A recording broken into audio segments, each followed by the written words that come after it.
humble pronouns at the lotus feet of our beloved Bhagavan. Our National Vice President, Mr. Ramani sir, and respected elders and officers, ladies and gentlemen. It's my great pleasure and privilege to welcome you all this evening to the 254th IAS Study Circle. Today we have a distinguished guest, Sri.Murali Vullaganti. Having conversation, Mr. Murali Garu is affectionately called Mr. Murali Garu. He is chosen by Swamis that carry out his missions, Swamis this rural employment program. Mr. Murali Vullaganti is the CEO of Rural Shores Vision. Their vision is transforming rural youth into confident and caring knowledge professionals through impact sourcing. Their vision is unskill, employ, empower, engage.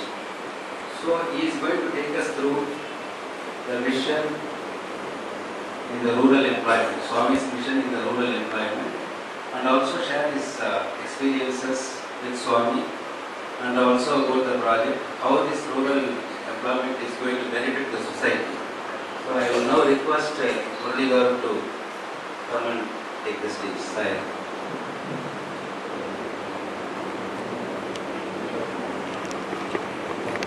Thank you, sir.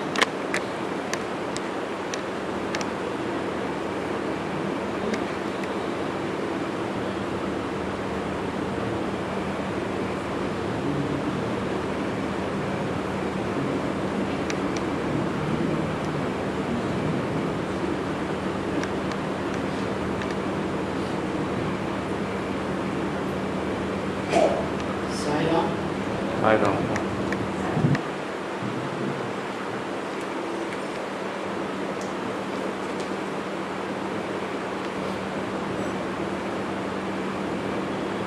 They are humble prayers to the lotus feet of divine soil, mother soil.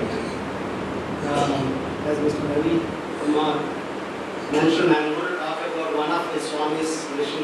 There are thousands of initiatives Swami has initiated with his devotees across the world, and this particular one I'm going to talk about is to do with one aspect of rural development.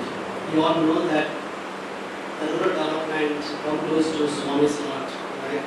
He has initiated several projects for the uplifting of the disadvantaged folks in the rural areas. So once, it's almost about 10 years ago, Swami once a group of people, Swami talked about the holistic rural development and what it means. He talked about social care, educare and health care, which you are all familiar with, right? And you know that many, the SWI centers across the world, across the country, has adopted a lot of villages and doing projects in these three spheres.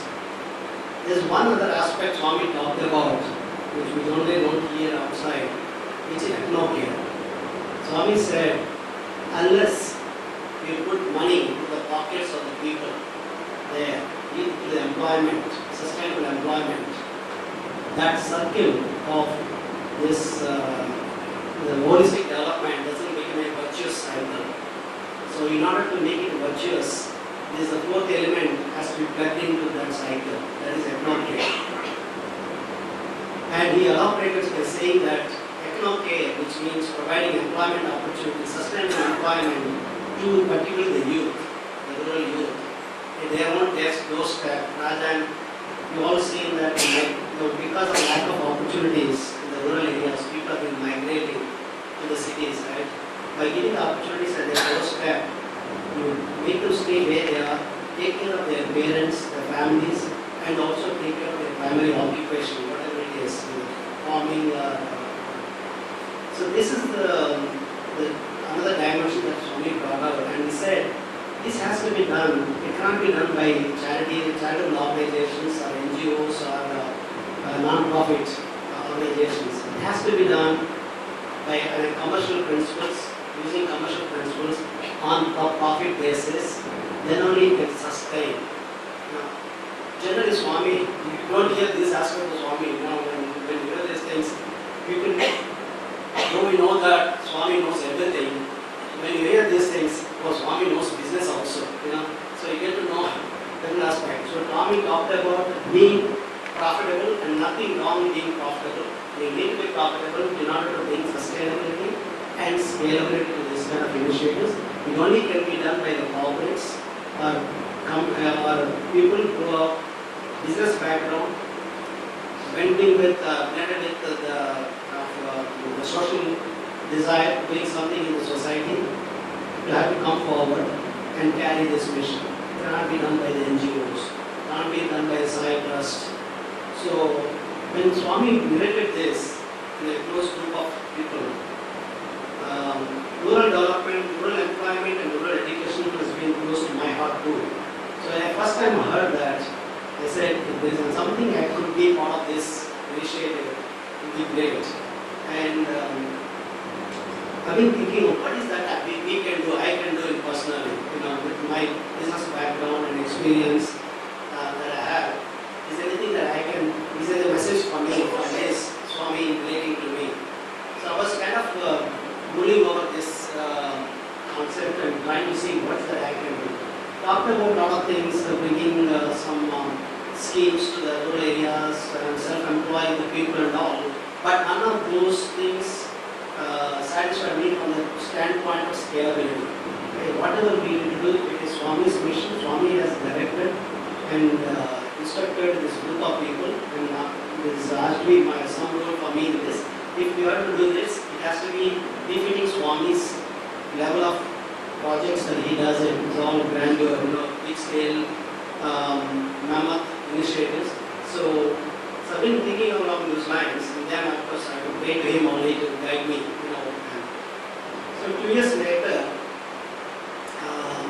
so he implanted this idea in my mind, which is very relevant to my experience and my area of specialization. So I come from IT and BPO background, having worked in the US for 15 years and 5 years in Asia Pacific out of Singapore, in the last 10 years here in India. So I said,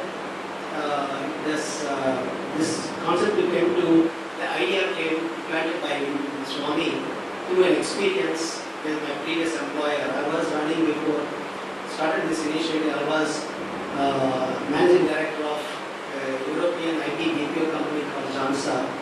We were setting up operations in Noida, Chennai and Pune and huge campuses that Ramani sir also happened to visit. In fact, the inauguration time, which we inaugurated about 10 years ago here in Chennai, in Sri, huge campus. And we are setting up these big campuses and recruiting thousands of people. And as we are having a challenge in recruiting the talent in the cities, what my recruitment team was doing is they were going to a small interior place, interior Andhra, Tamil Nadu, Maharashtra, Bengal and Bihar, and recruiting the people from the villages, they're bringing them to the cities and training them and employing them. Right? So I was doing like many other companies who were also doing at Jansa. So when we have seen these people coming from these small places, even those days we were paying something like 8,000 to 10,000 rupees as a starting salary.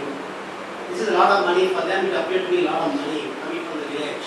But when they come here, they realize that the money that they're getting is not enough to bring the families along, to move them to cities, nor able to save enough money to send money back home.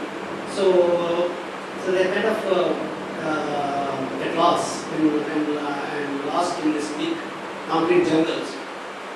So they're not benefiting, the families were not benefiting, and the company, even though we are getting a benefit of having some talent to be trained and employed, but that benefit lasted only for a short period of time. After 1 year experience and all, they're leaving us for a few hundred rupees more salary than join other companies.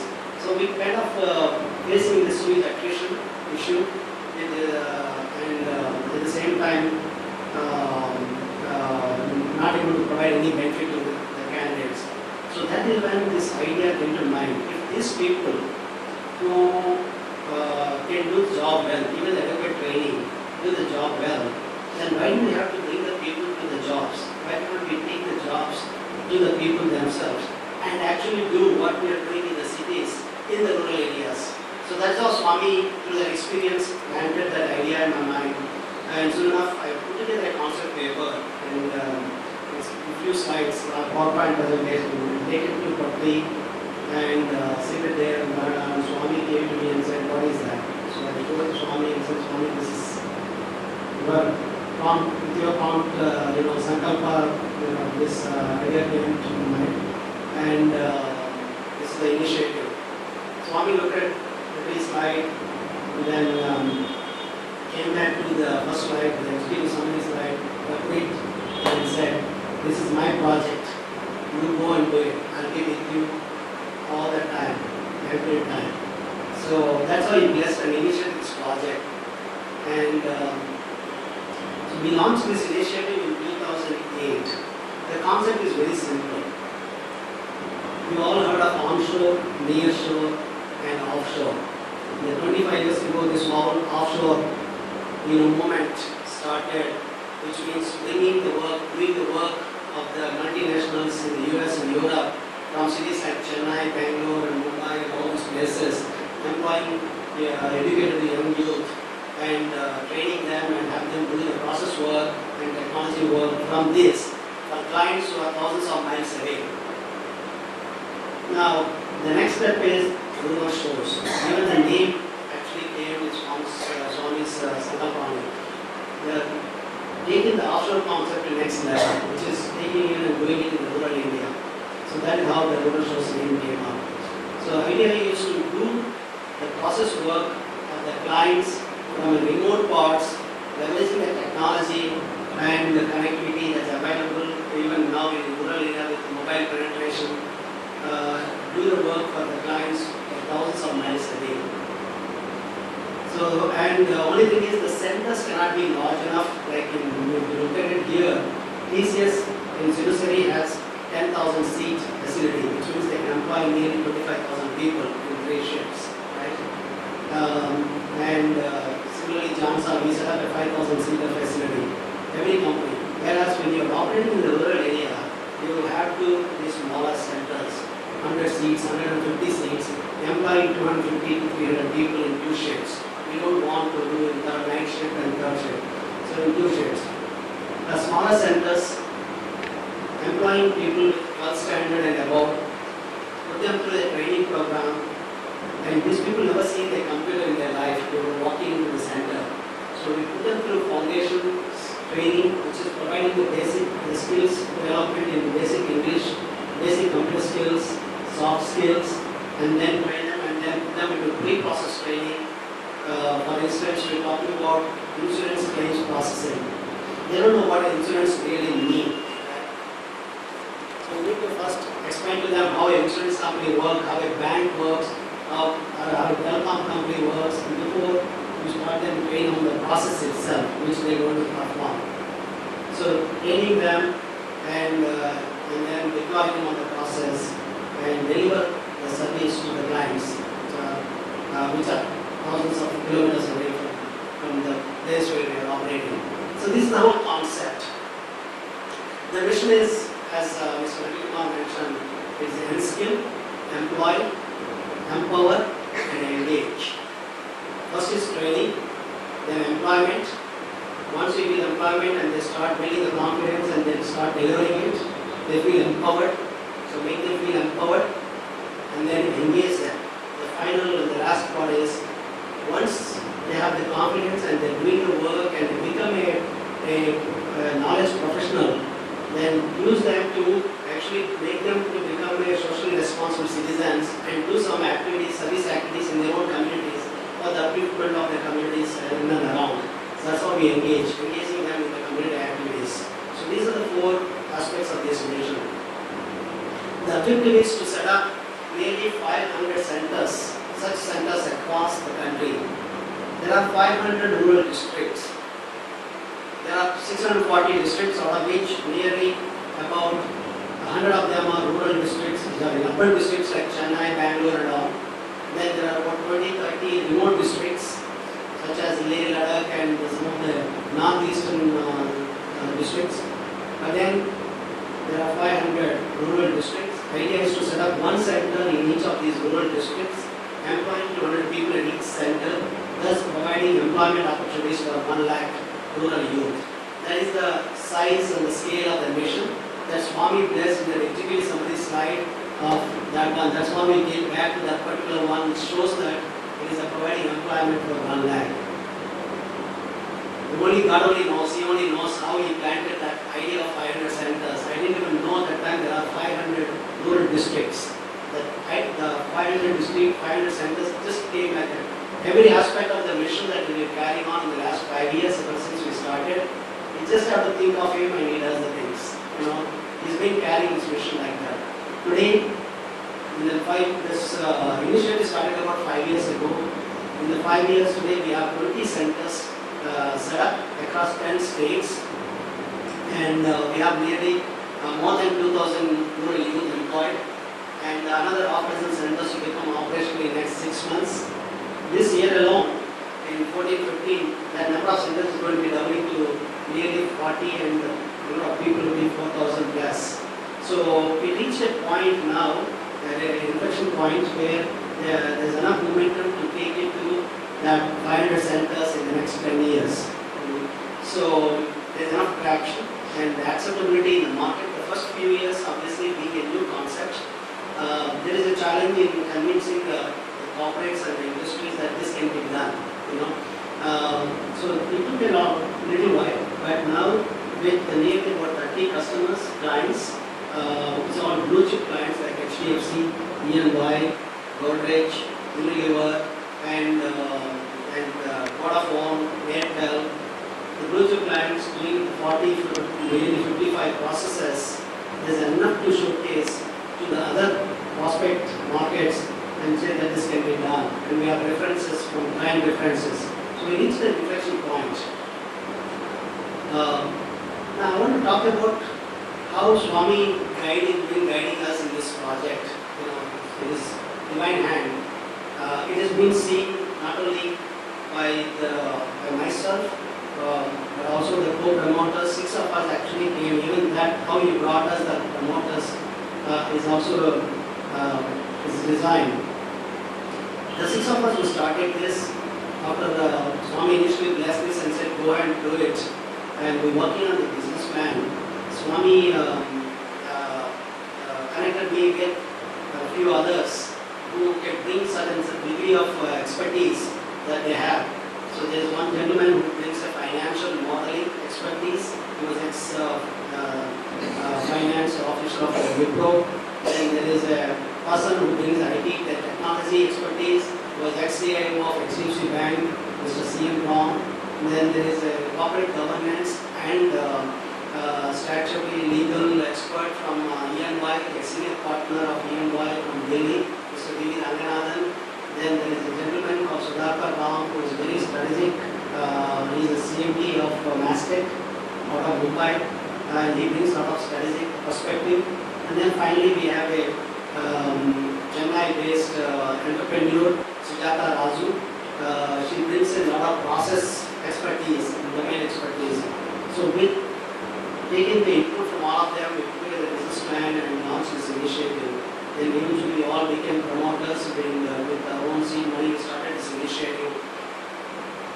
Ever since, and they're all devotees of Swami. You know, so it's not just bringing expertise from different parts of the country, but also happen to share the same devotion towards Swami and also the passion of doing something in the rural space. I want to share a couple of experiences with regards to this initiative. When we first started, as we are launching the initiative, we had to develop put together a business plan. And one gentleman called Nachket Moore, some of you may have heard of him, is earlier deputy MD of ICICI Bank, and then moved on to ICICI Foundation and FMR Trust, based out of Chennai here. He approached me and said, look, I like to invest in this. It's like any commercial entity, by the way. we launched this as a social enterprise where the core objective is a social initiative, doing something social good, but not in commercial principles. So it's called social enterprise. And like any other commercial entity, we have to bring the investors, to bring the funds, investment to start. And so Nachket more approached us and said, like to invest, but I want to see a business plan. So I said, I can do a plan for 12 centers, which is what we want to do in the next 2 years. He said, no, I want to see a plan for 500 centers.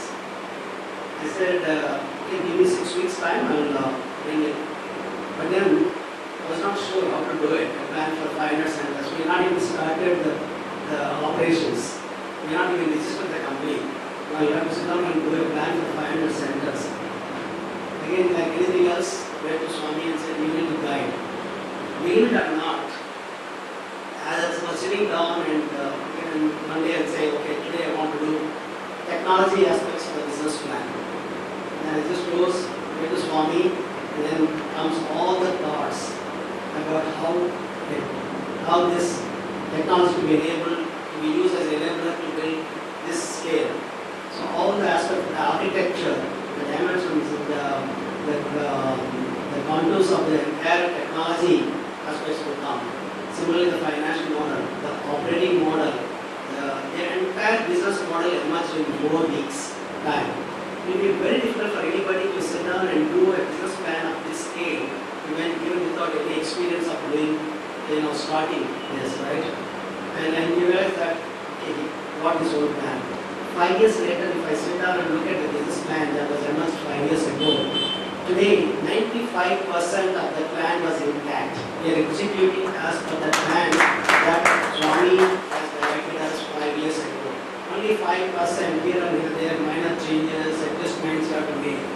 In a typical entrepreneurial organization when you were starting, the person probably could have started half dozen companies in the past and been successful at it, and when he starts 7th one, still, when you put a business plan, a year later it changes by 30%. In 3 years, it changes the complete shape of the original business plan. Our experience we are. But whereas here, is something I still preserve that plan that Swami given to us 5 years ago. I still have the original plan. Anybody who looks at it will be surprised by it, and they have to believe, even if not a non-believer Swami, the moment he looks at the model and what we are doing today, he instantly becomes a believer. Now, once the plan was put together, I wanted to get it blessed by Swami first, in physical form. I know though he has given that, but I wanted to get it blessed by Swami before I take it to my state. So I was planning to go to Patti, and for a week I could not travel to Patti because one thing other coming my way, and finally I said, tomorrow I will go. But that day also I happened to work till 2:30 in the night on my other projects I was working on. They said I will not be able to go tomorrow. I'll go after I come back from Munich. I was traveling on the following Friday, the Friday to Munich. And I said after I come back I will do it. But that morning, happened to be Thursday morning, I woke up with a dream. In the dream, I was sitting in Patti with that business plan in my hand, in the veranda. Swami comes in golf court that time, and in the dream, and stops in the distance. Swami gets out, stands there and looks at me and says like this, what is it? I stretch the hands with the business plan in my hand, satisfied. Swami, this is for your blessings. Swami came rushing. It's almost about 20-25 yards away. He came rushing towards me. He puts his hand on that plan like this and says, take it. Then he walks away. Disco in Telugu. Disco. And he does it like this and he walks away. So I woke up in the dream with that, and you all know that things are not dreams, all these dreams are not dreams. Okay? So I woke up with full joy and happiness, saying that, knowing that now Swami blessed the plan also, and he saved me the couple of traveling to Patti, saved me time and all. I told my wife, she was also very happy, saying, we have been trying to go to Patti last 1 week, but here he comes and blesses the plan and saves you trouble. Now you can go to Munich peacefully and come back. But then I started started building this urge inside to go and see Swami. You know. And then half an hour later, this urge grew so strong inside that I could not contain anymore. I said, I'm going to Patti. I'm going to get ready and leave in about an hour's time. Please prepare some breakfast for me. And then so I left Patti for Patti, reached there, had the afternoon darshan. And since I was going to Patti, now the main purpose of going to Patti was to see Swami, nothing else, right? But since I was going anyway, I brought the plan also along. And I started the darshan, and there was a program, the school, university children were performing the drama. It got over, and Swami was given arati.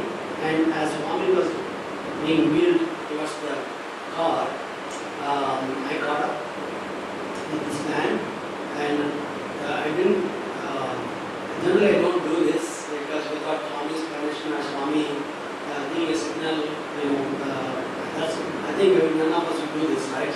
But I somehow just me that I need to go to Swami and walk away and walk across and then go to Swami. So I pulled myself the courage, got up with a plan, I rushed to the car, but then there was some people who were standing, blocking the entry to the car. So I just ran behind with the plan. Then Professor Mr. Giri, ex-vice chancellor of the university, was standing in front of me. He comes back, he looks at me and looks at my, the document in my hand. Then I don't know what made him do it. He stepped aside, he put his hand behind me, pushed me inside all the way, just pushed me inside. When I was being pushed inside, so there were 3 layers of people standing between the car and myself. So I had to penetrate through the layers of 3 layers and went inside. Just the point when I reached there, Swami's the chair came over there, wheelchair, and Swami looked at me and looked at the document I was holding. He says like this. He said, then I kneel down. Now that Swami is kneel down to Swami for your blessings. Then he gave me a look, saying that I've already done that. Why have you come? Yeah, just a look only. In the look itself, you can feel that you say, I've already done that. Why have you come? I said, even my spontaneous response is still Swami. Still I want your blessings. Believe it or not, what Swami did. Take it. Exactly the same way what he did that day in the morning. Take it. Again, Jaru, this. Then I said, so, like this, there are numerous incidents where I could even today see his divine hand guiding. I just had to close and pray to him. You have to do your part. You cannot just say, Swami, now what do you want me to do? So you have to do your part. He has given us intellectual wisdom to think for this initiative and do what you need to do. But when you have done everything and reached a dead end and don't know where to go, then you will pray, close your eyes and pray. Suddenly you see that what you consider as the dead end or the wall you hit, suddenly collapsing, and you will choose another beautiful path for you to progress. And so he's been doing that even today in many ways. And there's another incident. When he first won the award, there have been many awards this initiative has won, both nationally and internationally. And one of the awards is NASCOM, and there was the first industry award giving recognition for the business innovation for this. And the award is for the innovation for the business model, which he himself given to us, right? Took the award to Patti. We all went along with Sujata and promoters, wanted to get Swami's blessings. And this was in 2010. Those days Swami used to come for darshan in the morning only around 9:30, as buses were going on. That too very sporadic. One day he may come, some days he comes, some days he doesn't come. In any case, we were there, got ready at 7:30 in the morning, we walked in towards the hall, and as we entered the hall, Swami came in that day. Okay. At 7:30 in the morning, never before before that, he never went into the hall before 9 o'clock. You know. And even nobody was there in the hall. He was sitting in the veranda. Swami came straight to us. And saw that, spent 15 minutes there and there in the veranda, and was so happy with the award. And he said, "You will get many more of these, but careful, don't let the ego overtake you." Okay, so and we also had an album of all the centers and the people working in those centers. We went through every one of them. I was explaining to him, "Swami, this is so-and-so place in Vullaganti, in Gujarat, this is in there." So he was going through every one of them, so pleased, so happy. So that darshan was specifically meant for us that day morning. You know, he makes it clear. Even at the time I used to, when Swami was in his physical form, every time I go to party, anything to do with the Guru shows, when there is an invitation for a new center that we are setting up and we want Swami to be there, or get some blessings for any of the document, whatever it is, every time we go to party and sit there, regardless of where I was seated, Swami always makes a point to come and look at it, bless it, and give Adhishta. Every time I go with party or with a personal agenda or personal things, whether it's a letter to do with to get his blessings for a new house or children education, this and that, Swami doesn't even look at that. Even if I'm sitting on the prime spot where Swami, not miss coming that side, Swami would not even look at me. You know, 3-4 times I've done that. I said no more of doing that for personal agenda. We will take care of it. So every time I go to Bhakti, he used to bless. He used to make it a point to come, regardless of where it is, and spend time and look at it. So that is how it's been both in the physical form and in subtle form, CEO. And I told him to give work to Guru shows and also invest, in Guru shows. And he's very excited. He wants to do it. So he is a mobile number. Why don't you call him right away? I think 6 months later they became an investor. So here we're sitting and debating who to go and approach, and and having a heated discussions about the profile of the investors. And he said, "Fools, I already decided for you. Here you are. Just do that." This is how, whether it's the investment for the company or it is the leadership team that we have to bring on board to drive this organization, because one person cannot do it, right? We need to have a full-fledged CXO team. And every time I look at this way, the person who's supposed to do the job comes this way. In the Swami's guidance. Like that, he brought all the people. They don't necessarily have to be Swami's devotees, but the moment they come into the organization, they themselves have experiences and see that without the divine hand, the way things are happening in the Guru shows, without divine support and divine hand, this would be impossible. They will realize it quickly and they all become converts. Today, the entire leadership team that we have, there are nearly about 180 of them. From process team leaders to center managers to account managers in the regional office to the CXOs, all of them know that this is a divine mission. So this is how he makes it, make sure that everybody is aligned. They say Manasa, Vacha and Sankalpa, everybody is basically become one soul and drive the mission. That's how it's become. Even the people, and they all, particularly the CXO level, they all came from with 25-30 of experience from the industry, working for Dell or Sun Microsystems in the US, or Convergys or Cognizant or TCS. They bring in tremendous experience with them and expertise. Probably not heard of Swami before, but the moment they come in, walk into this, they like the mission. They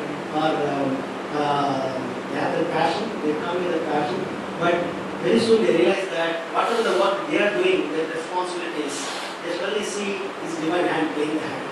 So they realize, the realization occurs to them very quickly, and suddenly they become, the business mission. So much so, recently, last month, when we prepared the financial plan and business plan for 14-15, and before April 1st, March 30th, the entire leadership team went to party, put that plan divine, the lotus feet of the divine chairman of this organization, Mr. Swami, you have to approve this land and bless it, so we can go and start executing from there first. This is how the mission is being carried on. And as I said earlier, there are a number of experiences like this. If I go on explaining it, it will take hours. So I won't dwell too much into that anymore. But this initiative has received, as I said earlier, many awards, both nationally and internationally. Internationally, the Edison, very prestigious innovation award, Thomas Edison Award in New York, it was received. And that award was received on 24th April 2012, exactly 1 year later. Every year on the 24th of April, some significant event happens for this initiative. The last one, which is a week ago, on the 24th, the first investor who invested in this, Low Capital, they got their first exit, and the buyer of their shares in the rural shows is none other than Catamaran Ventures, which is the family fund of Ms. Narayan Murthy, which is Infosys chairman. So that happened on the 24th this month, 1 week ago. All this, that's very significant because the first time a social enterprise giving an exit for an investor, which is invested 6 times the investments they made 5 years ago, 4 years ago. In 4 years, 6 times the investment made. So he's bringing that aspect as well, saying the people who trusted in this mission 5 years ago, and based on the business model which is given by him, benefiting from that financially also. And that happened on the 24th. Like this, every birthday time, and this time there is a significant event always happening for this initiative. Recognition-wise, media, we've been featured quite widely in the national and international newspapers. New York Times carried a big feature on rural shows, Los Angeles Times, Toronto Star, and Kaiser Times of Middle East, and Swedish Daily, and then all the national dailies and weekly magazines carried on this. The point of the reason why I'm saying this is, today, the rural shows, my name is associated with synonymous with the rural shows. And say, people think that, whenever they see what's happening in this initiative, they say, if we have to scale, if we have to score this on a scale of 10 to 10, this stands out as being 10 out of 10 for many reasons. Okay? And that's the kind of recognition they attribute to this initiative, and they give the credit to me. I always think inside, I'm on the scale of this 10, score is 10, in that 10, 1, 0, I'm only 0. The 1 is the one and the only one. Without the 1, he is making, by having in front of me, he is making me the hero. So that is how this mission is. Without him being the friend, driving and leading this, I recommend to be a 0 only in this. So every time somebody says, what a great initiative you are doing, I just say Sai Ram inside. Say, Swami, here's another one, take it, the credit, to me, kind of thing. So, today they said we are 20 centers, long way to go to the 500 centers, 1 lakh, but it will happen. The momentum is there, the kind of people he brought in to this initiative, connected with this initiative, people like Deepak Parekh, N. Chandrasekhar, even Cyrus, who is the chairman of Tata Sons, and now Narayan Murthy, and Rajiv Lal of IDFC. They are the ones, he is out of the low capital, he's got this exit now. Rajiv Lal, all these stalwarts providing the kind of support from the business and industry side, and great leadership team he brought in on board, and the market accessibility. Even now we started getting business from the US, directly from the US clients. And we have partnerships with all large IT BPO companies also, Infosys, Wipro, Genpact, WNS, Accenture, giving the downstreaming their end client work to us. So this whole ecosystem has created this, such a way that can now, the momentum cannot be stopped by anybody. Whether it is Murali is there or not tomorrow, doesn't matter anymore. It has that kind of momentum it gathered, that 500 centers will happen. And when it's going to happen, only he knows. We keep saying 10 years. When we started 5 years ago, we said 10 years. If somebody asks me, I'll still say 10 years. But it may happen in 10 years, 15 years, or 5 years. Only he knows it. And so it's such a great, personally for me, it's such a self-fulfilling experience. All my 25 years of experience that I had before I started this is one thing, and this 5 years, there was never a dull moment in my life. There are a lot of challenges, a lot of frustrating moments, a lot of issues that come up. It's not any easy to do things in the rural area, you all know. Whether it's infrastructure related, connectivity, power, and all of that. It's people related and whatnot. You have the challenges, you have to deal with it, and to the extent you can, and then leave it to him. You're always there to take care of it. So in that 10, as I said, I'm 0. The only credit, if at all I can take, it is my full faith in Swami. That he will be there every time that they are required. Whether, first of all, it's not a question of required, he is driving it. So whether I have them on our mind or not, he is making sure that we are going in the right path. Every time anybody comes and tells me that what a great work you are doing, and being a human being, there is always this ego that comes up and says, yeah, right, kind of thing inside. The moment he says, he will make sure within few minutes that he will make sure that, he will show me a way to curtail that ego, and say, be careful, So that has been very, I think, is a tremendous experience and self-fulfilling, not only for me, for everybody who has been part of this initiative. Even our clients, when they come and visit the centers and look at the young rural youth doing a great work, they feel touched by this. Though most of them come from a business reason, we never go to the market and say, this is a social cause, please give work. We never approach that way. It's always business value proposition on which we approach them. They need to see the merit. So they may start with a pilot of 50 people and then scale to 100 to 1,000. It has to stand in its own merit, and they see the merit. These youth have a tremendous talent in them. We thought when we started 5 years ago, the only work we could do probably from these centers is simple data entry work. But today, the people are doing very complex rule-based transactions, and also what you call knowledge process outsourcing, which requires high skills. It's all in the training, they can do it. The only thing is they don't know that they can do it. They don't have the confidence, they don't know their talents.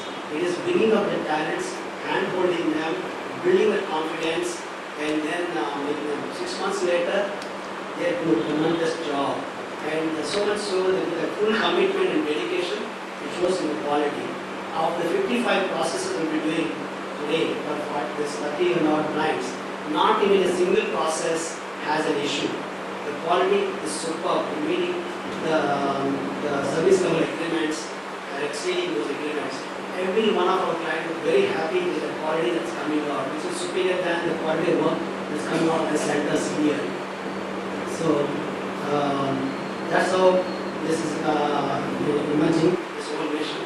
And as I said, really, it is inevitable that this is going to happen.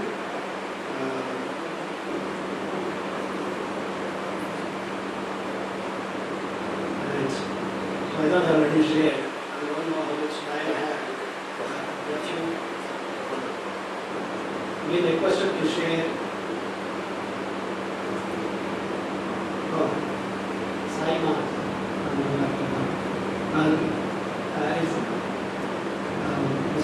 Asked me to talk about an ardent devotee of Swami, Saima. I don't know how many of you heard of her. She's based in Lucknow and now been to Patti. And but she's such an ardent devotee of Swami that she didn't have to go to Patti because Swami goes to her house almost daily at 3:30 in the morning, spends nearly 40-45 minutes with her in her mandir. She has in her house a mandir like this. and dedicated for Swami.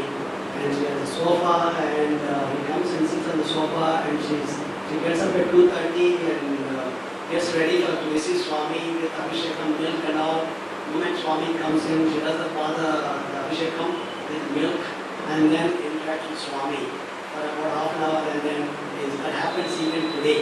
Okay. Since 2002 it's been happening, and she's being called lovingly, very lovingly Saima, and another devotee you can relate, their experience you can relate and take the messages, right? And then try to follow. So when I read this, then I understood our experiences, our life is Swami's message to all of us. So for that reason I said, I strongly urge you to read this. I will send the link to their address in Lucknow.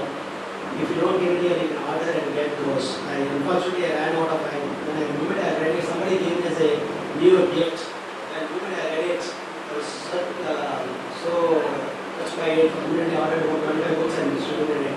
This is what I last morning. So you must read this. And final note, I want to share one more experience. I think Mr. Ramani would relate to this. Sai Rudram. Shall I share that as well? During the Sri.Murali Mahayajna time in 2006, August, I was one of